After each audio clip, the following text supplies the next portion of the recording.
Let's begin fitting some pipe.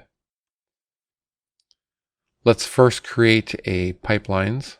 So we'll select the scans folder, create pipelines, and then choose accept.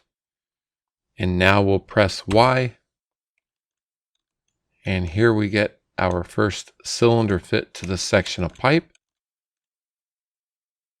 I'm going to click lines and create a new line number. Make this red. And while we're at it, let's create a second one. We'll click new and make this one yellow. And then I'm going to assign this to line 2.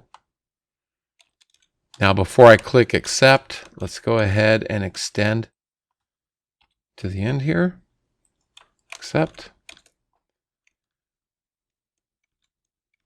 Now if you're working with a section of pipe and you're having a hard time seeing what's there, one of the things you can do is go back over to the volumes tool,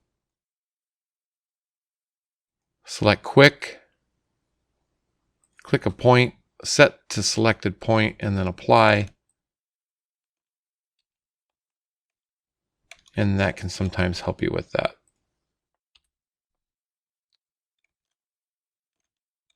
All right. Let's do one here, one right here.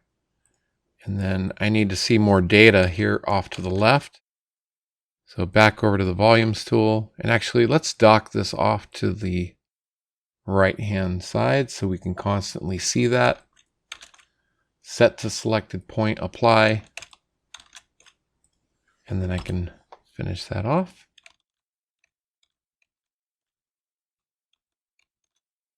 I'm going to switch the volume to just point clouds so that I can see my pipe sections. So now let's insert an elbow between these two.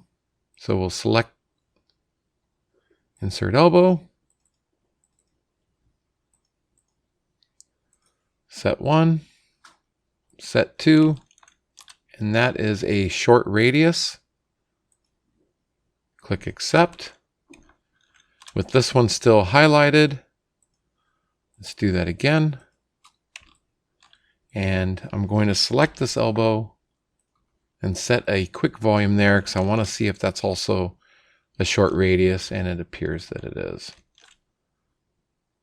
So I'll click accept on that. I'm going to go back to the box and apply that. So there's our first section of pipe. And let's do one more real quick. This will be line 2.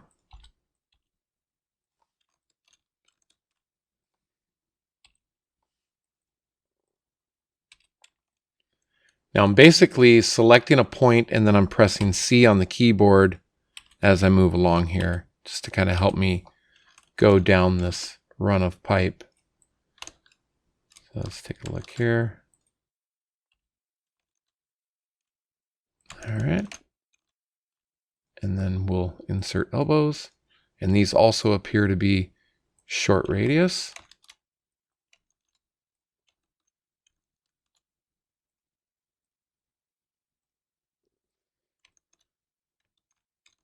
And there we go.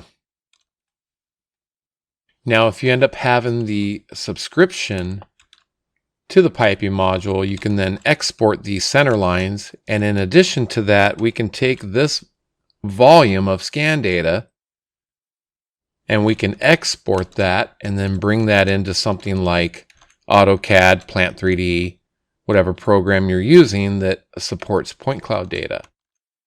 So let's take a look at a quick example of that. So here we are in AutoCAD Plant3D. We can see this volume here of scan data that I selected and exported, as well as the pipe center lines. So instead of having to see all of the scan data, I can create little sections here and then work in each one individually at a time. So I'm going to temporarily turn off the scan data. Let's pull the properties palette over here. And let's select this piece of pipe that is 12 inches. So the line scale is going to show us what size pipe it is. Or you can also just take a dimension off these here and find out the size that way. Now, to create piping, you can just trace over your pipe like so. Or you can do line to pipe. Okay, so those are 12. For example, let's select this right here. And we'll choose 12 and line to pipe. Or we can use the shortcut in Plant3D, which is Q select. Choose line type scale and have it match the 12 that we had on these two lines.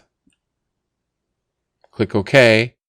You can see now that all of those get highlighted, and then go line to pipe. Turn the scan data back on. And there you go.